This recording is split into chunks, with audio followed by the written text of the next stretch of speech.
சர்வதேச விண்வெளி நிலையத்தில் இருந்து புறப்பட்ட இந்திய வீரர் சுபான்ஷு சுக்லா இன்று மாலை பூமியை வந்தடைகிறார். ஆக்சியம் 4 திட்டத்தின் கீழ் ஆராய்ச்சிக்காக விண்வெளிக்கு சென்ற சுபான்ஷு உள்ளிட்ட 4 22 மணி நேர பயணம் மேற்கொண்டு இன்று மாலை 3 மணியளவில் கலிபோர்னியா கடற்பகுதிக்கு வந்தடைவார்கள் என நாசா தெரிவித்திருக்கிறது. நாடாளுமன்ற மழைக்கால கூட்டத்தொடர் வரும் 21ஆம் தேதி தொடங்கவிருக்கும் நிலையில் டெல்லியில் உள்ள பாஜக தேசிய தலைவர் ஜே.பி. நட்டாவின் இல்லத்தில் உள்துறை அமைச்சர் அமித்ஷா ஆலோசனை மேற்கொண்டார். ஜே.பி. நட்டாவுடனான ஆலோசனையின் போது மத்திய அமைச்சர்களும் உடன் இருந்தனர்.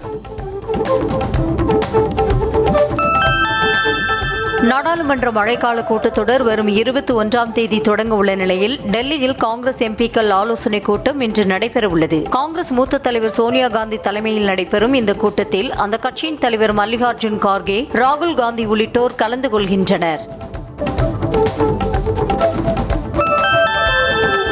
வரும் 21ஆம் தேதிக்குள் போயிங் 737 மற்றும் 787 ரக விமானங்களில் எரிபொருள் ஸ்விட்ச் லாக்கிங் சிஸ்டத்தை ஆய்வு செய்ய வேண்டும் என அனைத்து விமான நிறுவனங்களுக்கும் DGCA சார்பில் உத்தரவிடப்பட்டுள்ளது. அகமதாபாத்தில் விபத்துக்குள்ளான ஏர் இந்தியா விமானம் டேக் ஆஃப் ஆன அடுத்த சில நொடிகளிலேயே அதன் எரிபொருள் விநியோகம் துண்டிக்கப்பட்டது. பீகாரில் வாக்காளர் பட்டியலில் சிறப்பு தீவிர திருத்தப் பணியை தேர்தல் ஆணையம் தொடங்கியிருக்கும் நிலையில் இதுவரை சமர்ப்பிக்கப்பட்ட படிவங்களின் அடிப்படையில் சுமார் 35 லட்சம் வாக்காளர்கள் பட்டியலில் இருந்து நீக்கப்படுவார்கள் என தகவல் வெளியாகியுள்ளது. இறப்பு, இடமாற்றம் மற்றும் 1க்கு மேற்பட்ட முறை பெயர்கள் பதிவானது உள்ளிட்ட காரணங்களுக்காக நீக்கப்படுகின்றன.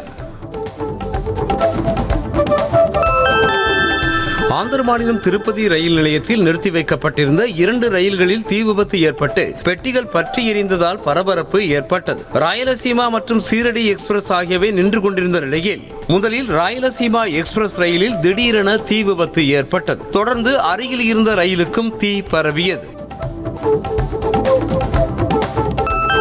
அசாம் மாநிலம் கவுஹாத்தியில் அடிக்கடி தகராறு செய்த கணவனை கொலை செய்து வீட்டுக்குள்ளேயே 5 அடி பள்ளம் தோண்டி புதைத்து நாடகமாடிய மனைவியை போலீசார் கைது செய்தனர். ரஹிமா குட்டன் என்பவர் தனது கணவரை கொன்றுவிட்டு வேலைக்காக கணவர் கேரளா சென்றிருப்பதாக பொய் கூறியது போலீசார் விசாரணையில் தெரிய வந்தது.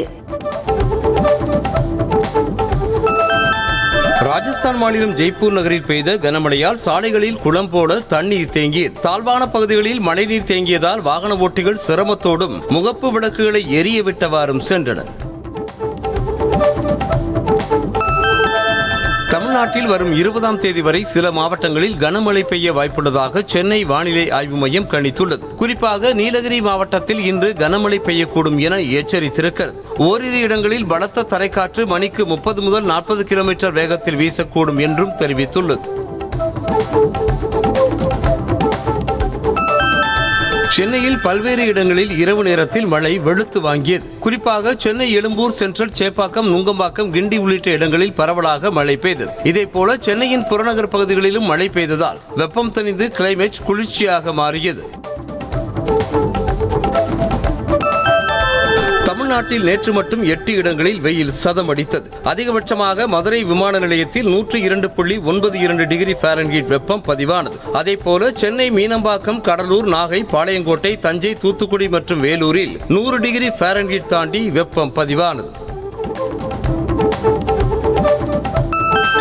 உங்களுடன் ஸ்டாலின் திட்டத்தை கடலூர் மாவட்டம் சிதம்பரத்தில் முதலமைச்சர் மு.க. ஸ்டாலின் இன்று தொடங்கி வைக்கிறார். இதற்காக நகர்ப்புறங்களில் 3768 ஊரகப் பகுதிகளில் 6232 என மொத்தம் 10,000 சிறப்பு முகாம்கள் நடைபெற உள்ளன. கலைஞர் மகளிர் உரிமை தொகை பெற விடுபட்டவர்கள் இந்த முகாமில் மட்டுமே விண்ணப்பிக்க முடியும். சிதம்பரத்திற்கு ரயில் மூலமாக சென்ற முதலமைச்சர் மு.க. ஸ்டாலினுக்கு திமுக தொண்டர்கள் உற்சாக வரவேற்பு கொடுத்தனர். சிதம்பரம் ரயில் நிலையத்தில் வந்திறங்கிய முதலமைச்சரை அமைச்சர்கள் ஏவ வேலு மற்றும் M.R.K. பன்னீர்செல்வம் ஆகியோர் வரவேற்றனர். தொடர்ந்து சாலையின் இருபுறமும் குவிந்த தொண்டர்களை நோக்கி முதலமைச்சர் கையசைத்து உற்சாகப்படுத்தினர். தமிழ்நாடு மாணவர்கள் கல்வி பெறுவதற்கு எதிராகவோ கொச்சைப்படுத்தியோ பேசினால் ஓரணியில் தமிழ்நாடு உங்களை ஓட ஓட விரட்டும் என எதிர்க்கட்சித் தலைவர் எடப்பாடி பழனிசாமிக்கு முதலமைச்சர் மு.க. ஸ்டாலின் எச்சரித்திருக்கிறார். இதுகுறித்து காவியா கல்வியா என்கிற தலைப்பில் அவர் வெளியிட்டிருக்கும் எக்ஸ் பதிவில் தமிழ்நாடு மாணவர்களின் உணர்வை கோவையில் திமுக மாணவர் அணி பதிலாக சொல்லியிருப்பதாக தெரிவித்திருக்கிறார்.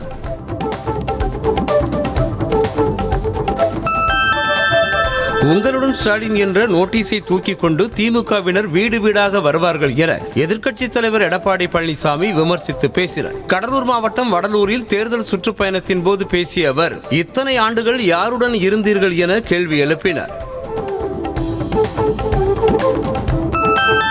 திமுக ஆட்சியில் திமுகவினருக்கு மட்டும் பார்த்து பார்த்து டிராக்டர் மானியம் கொடுக்கப்பட்டு வருவதாக எதிர்க்கட்சித் தலைவர் எடப்பாடி பழனிசாமி குற்றம் சாட்டியிருக்கிறார். கடலூர் மாவட்டம் வடலூரில் தேர்தல் சுற்றுப்பயணத்தின் போது பேசிய அவர், அதிமுக ஆட்சி அமைந்ததும் டிராக்டர் மானிய ஊழல் தோண்டி எடுக்கப்படும் என பிரச்சாரம் மேற்கொண்டார்.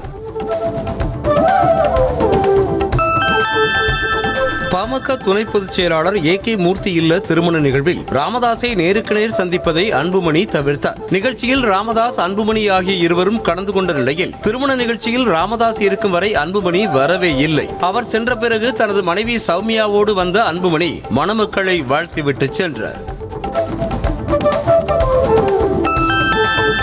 சென்னை உயர்நீதிமன்ற தலைமை நீதிபதி கே.ஆர். ஸ்ரீராமை ராஜஸ்தானுக்கும், ராஜஸ்தான் உயர்நீதிமன்ற தலைமை நீதிபதி எம்.எம். ஸ்ரீவஸ்தவாவை சென்னைக்கும் பணியிட மாற்றம் செய்து குடியரசுத் தலைவர் திரௌபதி முர்மு உத்தரவிட்டிருக்கிறார். புதிய தலைமை நீதிபதி எம்.எம். ஸ்ரீவஸ்தவா சத்தீஸ்கர் மாநிலத்தைச் சேர்ந்தவர். கடந்த ஆண்டு ராஜஸ்தான் உயர்நீதிமன்ற தலைமை நீதிபதியாக நியமிக்கப்பட்டார்.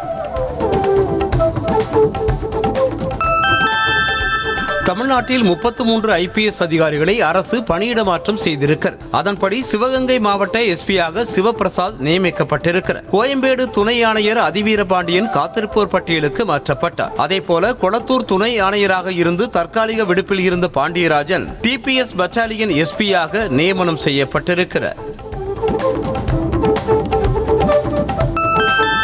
மடப்புரம் கோயில் காவலாளி அஜித்குமார் போலீசாரால் அடித்துக் கொல்லப்பட்ட வழக்கில் புதிதாக ஒரு CCTV காட்சி வெளியாகி அதிர்ச்சியை ஏற்படுத்தியுள்ளது. அஜித்குமார் உயிரிழந்த தினத்தன்று அதிகாலை 5:45 மணிக்கு அவரது வீட்டுக்கு வேனில் சென்ற தனிப்படை போலீசார் அவரது தம்பி நவீன்குமாரை விசாரணைக்காக அழைத்து செல்லும் காட்சி பதிவாகியுள்ளது.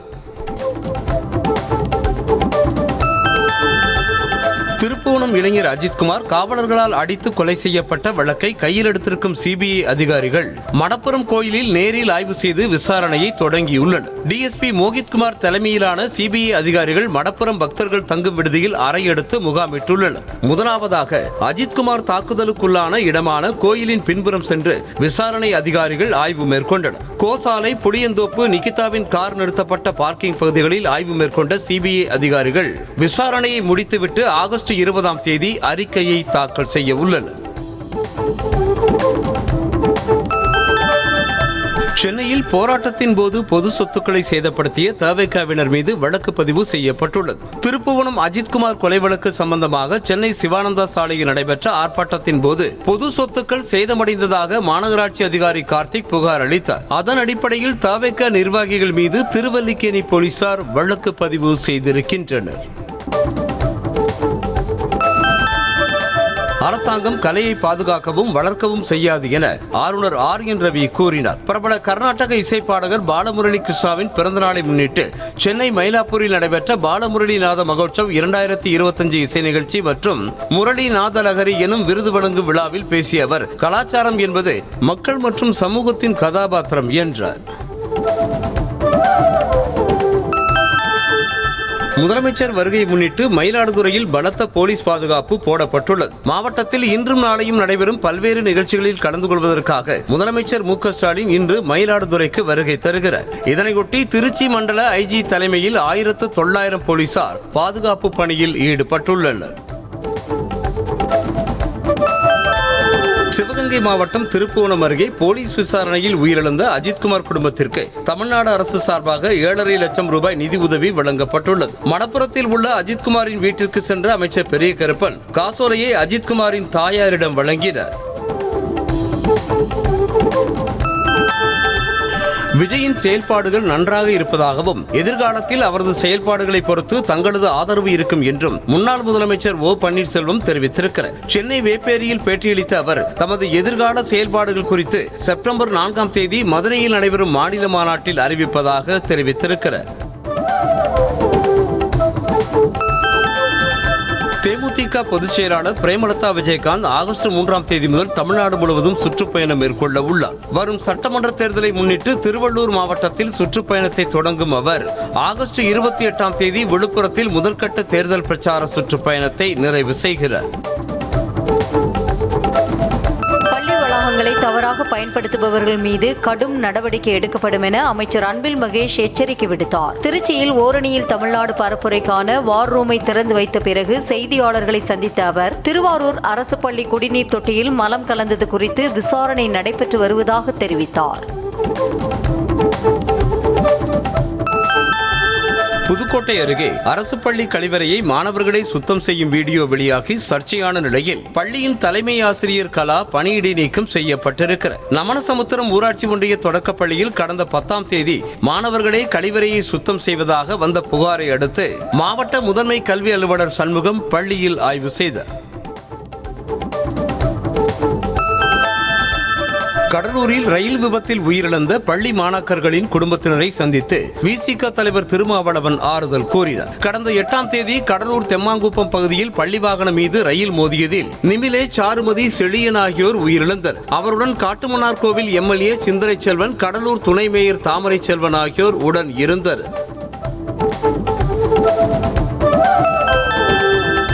நீதிமன்ற அவமதிப்பு வழக்கில் 5 IAS அதிகாரிகள் ஆகஸ்ட் 4ஆம் தேதி நேரில் ஆஜராகும்படி சென்னை உயர்நீதிமன்றம் உத்தரவிட்டது. வணிக வரித்துறையில் இளநிலை உதவியாளர்களாக சேர்ந்த 16 பேரையும் பழைய ஓய்வூதிய திட்டத்தில் சேர்க்கும்படி உயர்நீதிமன்றம் 2024 பிப்ரவரியில் உத்தரவிட்டும் தமிழ்நாடு அரசு அமல்படுத்தாததால் நீதிமன்ற அவமதிப்பு வழக்கு தொடரப்பட்டது.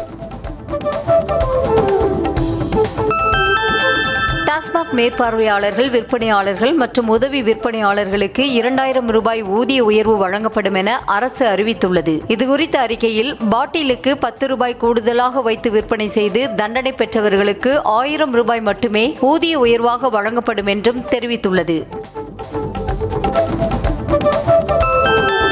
மதுரை திருப்பரங்குன்றம் மலை மீதான வழக்குகளில் 2 நீதிபதிகள் மாறுபட்ட தீர்ப்பளித்த நிலையில் 3வது நீதிபதி முன்பாக விசாரணை நடைபெற்றது. உயர்நீதிமன்ற மதுரை கிளையில் பல்வேறு மனுக்கள் தாக்கல் செய்யப்பட்ட நிலையில் நீதிபதிகள் ஜே. நிஷாபானு, ஸ்ரீமதி ஆகியோரின் மாறுபட்ட தீர்ப்பால் 3வதாக வழக்கை விசாரித்த நீதிபதி விஜயகுமார் வழக்கு விசாரணையை ஜூலை 28ஆம் தேதிக்கு ஒத்தி வைத்திருக்கிறார். தமிழ்நாடு முழுவதிலும் எத்தனை வழக்குகளில் பிடிவாரண்ட் பிறப்பிக்கப்பட்டு நிலுவையில் உள்ளன என்பதை அறிக்கையாக தாக்கல் செய்யுமாறு காவல்துறைக்கு உயர்நீதிமன்றம் உத்தரவிட்டுள்ளது. அள்ளிக்குளம் நீதிமன்றத்தில் விசாரணையில் உள்ள வழக்கு ஒன்றில் பிறப்பிக்கப்பட்ட பிடிவாரண்டை அமல்படுத்த உத்தரவிடக் கோரி வழக்கு தொடரப்பட்டிருந்த நிலையில் நீதிமன்றம் உத்தரவிட்டிருக்கிறது.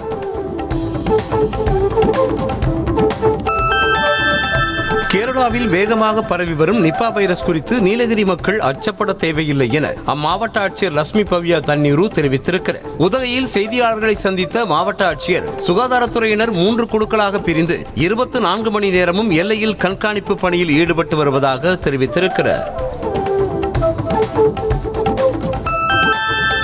மதுரை மாவட்ட ஆட்சியர் அலுவலகத்தில் நடைபெற்ற பொதுமக்கள் குறைதீர் கூட்டத்தில் மாற்றுத்திறனாளிகள் மனு மீது நடவடிக்கை எடுக்காதது குறித்து ஆட்சியர் கேட்டபோது அதிகாரிகள் திணறினர். பின்னர் ஒவ்வொரு மாற்றுத்திறனாளியையும் சந்தித்து அவர்களுக்கான கோரிக்கை குறித்து கேட்டறிந்த ஆட்சியர் நடவடிக்கை எடுப்பதாக உறுதியளித்தார்.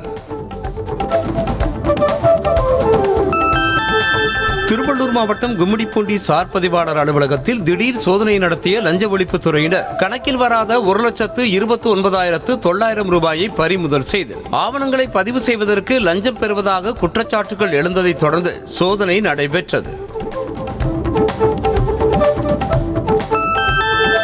கோவையில் அதிமுக பொதுச் செயலாளர் எடப்பாடி பழனிசாமியை கண்டித்து திமுக மாணவரணி சார்பாக கண்டன ஆர்ப்பாட்டம் நடைபெற்றது. முதலமைச்சர் மு.க. ஸ்டாலின் கல்லூரிகளை திறந்து வைத்ததை கொச்சைப்படுத்தும் விதமாக பேசியதாக கூறி நடைபெற்ற ஆர்ப்பாட்டத்தில் இபிஎஸ்ஸிற்கு எதிராக திமுக மாணவரணியினர் கோஷங்களை எழுப்பினர். நாகையில் இஸ்லாமிய பெண்களையும் பட்டியல் சாதியையும் இழிவுபடுத்தி பேசியதாக அதிமுக நிர்வாகியை போலீசார் வன்கொடுமை தடுப்பு சட்டத்தின் கீழ் கைது செய்து பெருங்கடம்பனூரைச் சேர்ந்த அதிமுக நிர்வாகியான சிலம்பரசன் என்பவர் பேசிய ஆடியோ சமூக வலைதளங்களில் வெளியாகி சர்ச்சையை ஏற்படுத்திய நிலையில் போலீசார் நடவடிக்கை மேற்கொண்டனர்.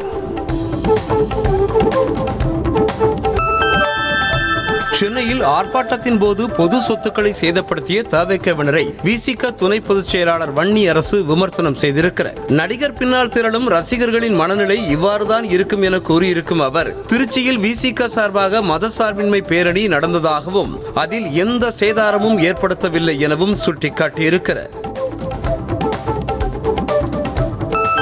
திருவாரூர் மாவட்டம் அடியக்கமங்கலத்தில் பொதுமக்கள் நள்ளிரவில் ONGC அலுவலகத்தை முற்றுகையிட்டு சாலை மறியலிலும் ஈடுபட முயன்றதால் பரபரப்பு ஏற்பட்டது. எண்ணெய் கிணற்றை நிரந்தரமாக மூடி நில உரிமையாளர்களிடமே திருப்பி வழங்கப் போவதாக அறிவித்திருந்த நிலையில் நேற்று இரவு திடீரென 2 கண்டெய்னர்களில் ராட்சத குழாய்கள் கொண்டு வரப்பட்டதாக கூறப்படுகிறது.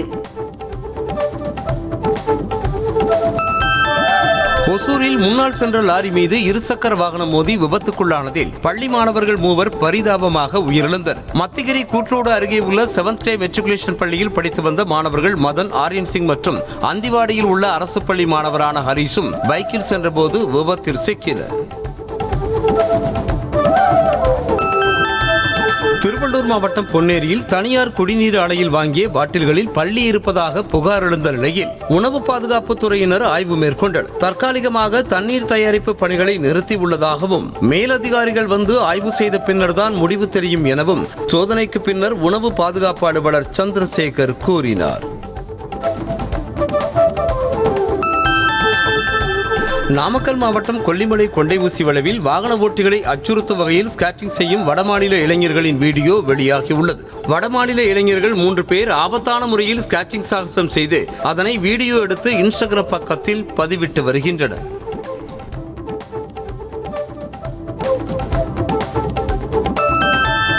திருவள்ளூர் மாவட்டம் திருத்தணியில் திமுக அரசை கண்டித்து எம்ஜிஆர் மன்றம் சார்பாக நடைபெற்ற ஆர்ப்பாட்டத்தில் அதிமுக முன்னாள் அமைச்சர்கள் ஜெயக்குமார், BV ரமணா உள்ளிட்டோர் கலந்து கொண்டனர். திருத்தணி திமுக MLA மக்களை நேரடியாக சந்திக்க தைரியம் இல்லாததால் சமூக வலைதளங்களில் வீடியோ வெளியிட்டு ஏமாற்றுவதாக கண்டன முழக்கங்கள் எழுப்பப்பட்டன.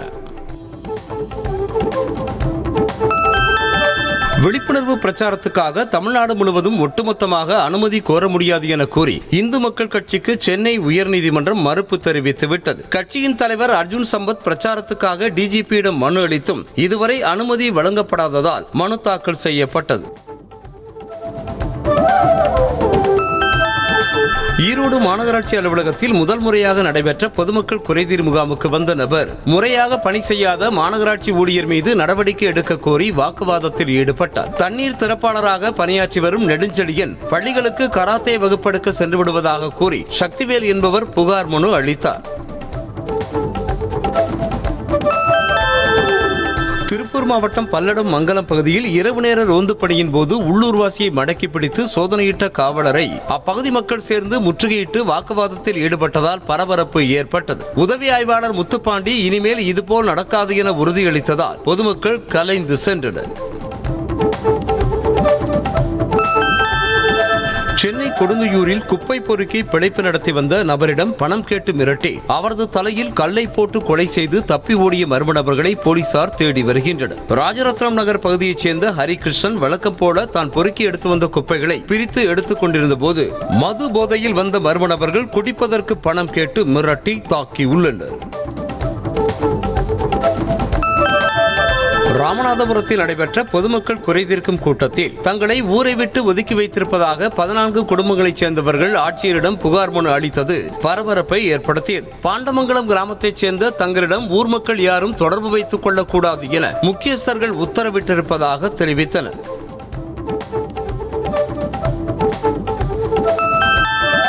நாமக்கல் மாவட்டம் லத்துவாடி ஊராட்சியில் தொழிற்சாலை மற்றும் சிறைச்சாலை அமைவதை தடுக்க கோரி அப்பகுதி பொதுமக்கள் மற்றும் விவசாயிகள் மாவட்ட ஆட்சியரிடம் மனு அளித்தனர். தமிழ்நாடு கால்நடை மருத்துவக் கல்லூரி ஆராய்ச்சி நிலையம் அருகே தொழிற்சாலையும் சிறைச்சாலையும் அமைக்கப்பட்டால் விவசாயம் பாதிக்கப்படும் என அச்சம் தெரிவித்துள்ளனர். மயிலாடுதுறை மாவட்டம் நெய்தவாசல் மணல் குவாரியில் பணிகள் நிறைவடைந்த பிறகு அதனை குளமாக மாற்றித் தருமாறு ஆட்சியரிடம் பொதுமக்கள் மனு அளித்தனர். மணல் குவாரிக்கு எதிர்ப்பு தெரிவித்து ஒரு தரப்பினர் போராட்டம் அறிவித்திருக்கும் நிலையில் மற்றொரு தரப்பினர் ஆதரவாக ஆட்சியரிடம் மனு கொடுத்ததால் பரபரப்பு ஏற்பட்டது. வளைகாப்பு நடத்திவிட்டு சவுதிக்கு சென்ற கணவர் மகளுக்கு 13 வயதாகியும் திரும்பாததால் அவரின் நிலையறிந்து மீட்டுத் தரக்கோரி புதுக்கோட்டை மாவட்ட ஆட்சியரிடம் மனைவி மனு அளித்தார். குறித்திராக்கோட்டையைச் சேர்ந்த இளையராஜாவுக்கும் சரண்யாவிற்கும் 2012ஆம் ஆண்டு திருமணம் நடைபெற்றது. சில மாதங்களில் சவுதிக்கு சென்ற அவர் இதுவரை திரும்பவில்லை. சென்னையில் மின் கட்டணம் கூடுதலாக வந்தது குறித்து பொதுமக்கள் கேட்டதற்கு அரசுதான் கட்டணத்தை உயர்த்தியுள்ளதாக அதிகாரிகள் தவறான தகவலை தெரிவித்ததாக கூறப்படுகிறது. திருவொற்றியூர், காலடிப்பேட்டை, சிவகங்கைபுரம் பகுதியைச் சேர்ந்த சில வீடுகளுக்கு வழக்கத்தை விட 5000 ரூபாய் முதல் 8000 ரூபாய் வரை மின் கட்டணம் வந்ததாக தெரிவித்தனர்.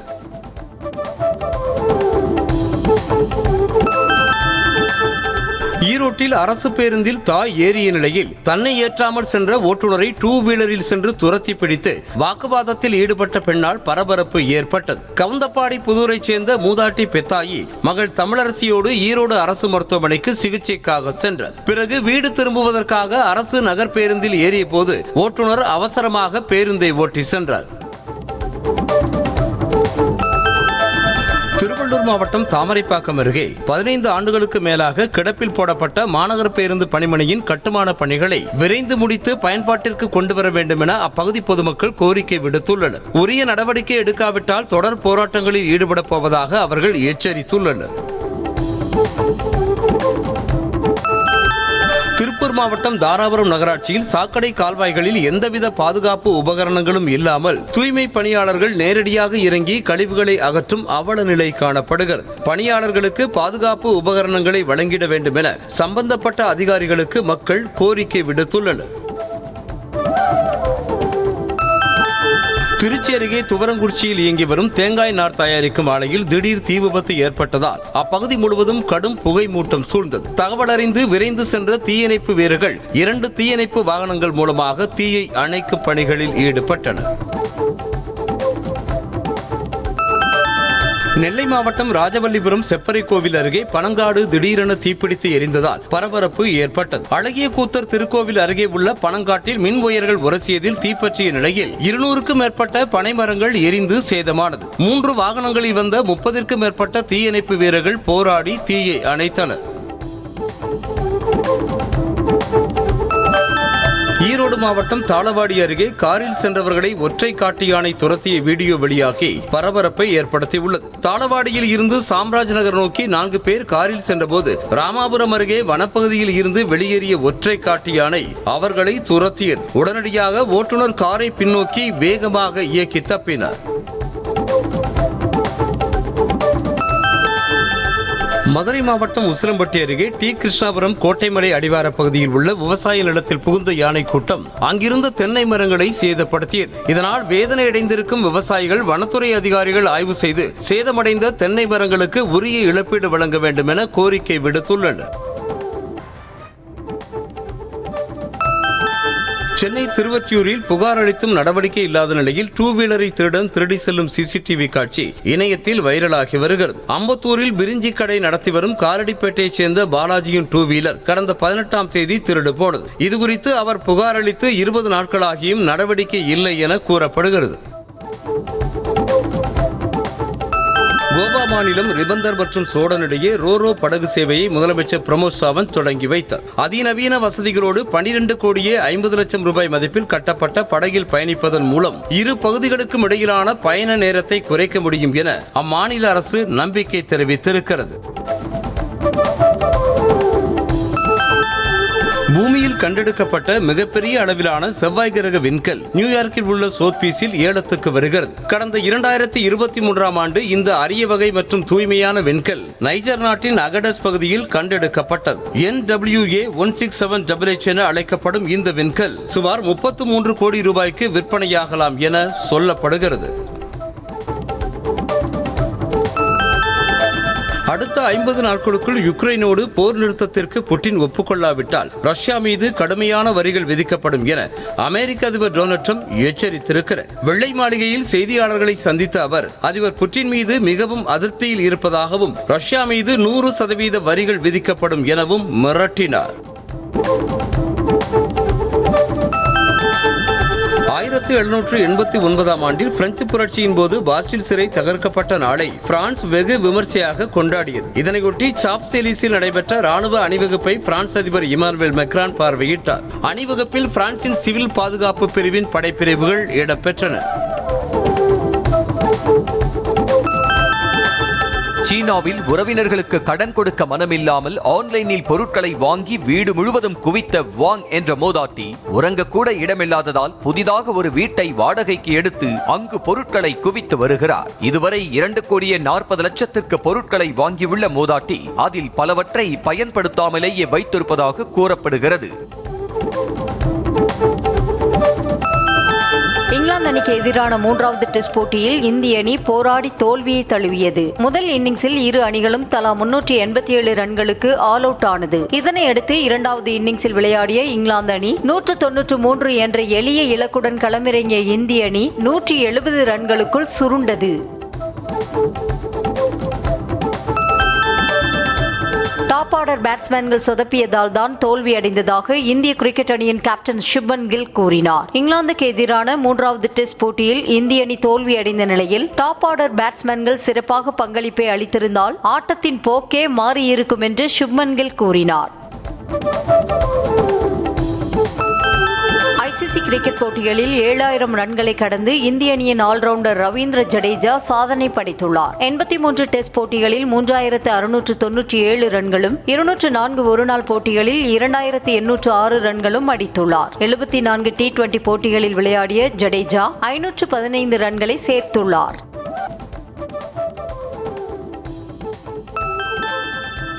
இந்தியா இங்கிலாந்து இடையிலான 3வது டெஸ்ட் போட்டியில் பென் டக்கெட்டின் விக்கெட்டை வீழ்த்திய பின்னர் அவரது முகத்திற்கு நேராகவே ஆக்ரோஷமாக கத்தி கொண்டாட்டத்தில் ஈடுபட்ட முகமது சிராஜுக்கு அபராதம் விதிக்கப்பட்டது. இது தொடர்பான வீடியோ வைரலானதை அடுத்து சிராஜுக்கு போட்டி கட்டணத்தில் 15% ஐசிசி அபராதமாக விதித்தது.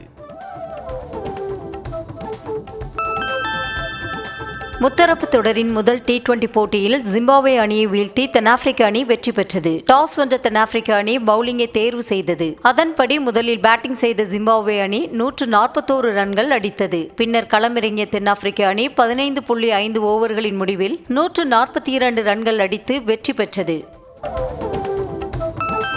கார்த்தியின் 29வது திரைப்படமான மார்ஷல் படத்தின் பூஜை வீடியோவை படக்குழு வெளியிட்டுள்ளது. மெய்யழகன் படத்தின் வெற்றியை தொடர்ந்து டானாகாரன் இயக்குனர் தமிழ் இயக்கத்தில் கார்த்தி புதிய படத்தில் நடிக்கவுள்ளார். ட்ரீம் வாரியர் பிக்சர்ஸ் நிறுவனம் தயாரிக்கும் இந்த படம் கடல் பின்னணியில் நடக்கும் கேங்ஸ்டர் கதையில் உருவாக உள்ளதாக கூறப்படுகிறது.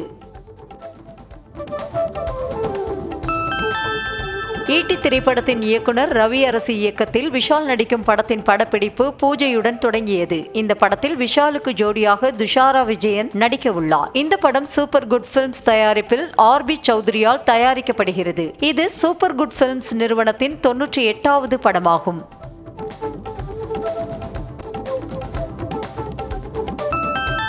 ஆன்லைன் ட்ரேடிங்கில் முதலீடு செய்து அதிக லாபம் தருவதாக கூறி தனியார் நிறுவன ஊழியரிடம் 10 லட்சம் ரூபாய் மோசடி செய்த புகாரில் யூடியூபர் விஷ்ணு மீது மேலும் ஒரு வழக்கு பதிவு செய்யப்பட்டுள்ளது. ஏற்கனவே விஷ்ணு மீது 2 வழக்குகள் பதியப்பட்டிருக்கும் நிலையில் கோடம்பாக்கத்தைச் சேர்ந்த சுரேஷ் பாபு என்பவர் கொடுத்த புகாரின் பேரில் 3வது வழக்கு பதிவு செய்யப்பட்டிருக்கிறது.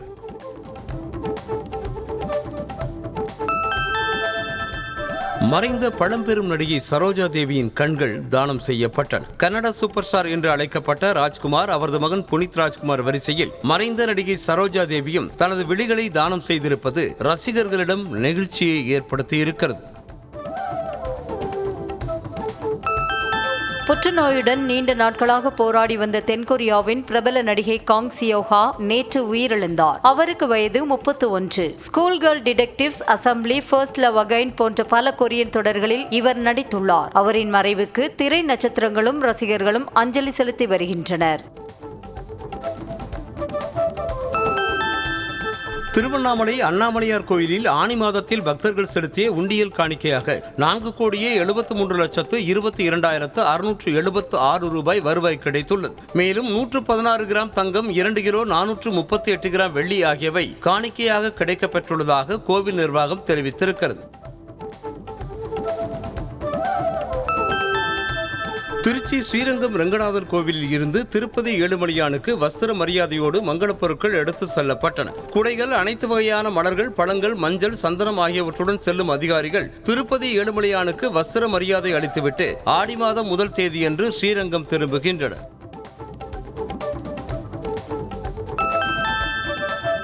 கடலூர் மாவட்டம் புவனகிரி அருகே வானவ கோடீஸ்வரர் கோயில் குடமுழுக்கு விழாவில் விசிக தலைவர் திருமாவளவன் கலந்து கொண்டு சாமி தரிசனம் செய்தார். வளையமாதேவி கிராமத்தில் உள்ள பாலாம்பிகை உடனுரை வானவ கோடீஸ்வரர் கோயில் கலசத்திற்கு யாகசாலையில் இருந்து கொண்டுவரப்பட்ட புனித நீர் ஊற்றி தீபாராதனை காண்பிக்கப்பட்டு கும்பாபிஷேக விழா நடைபெற்றது.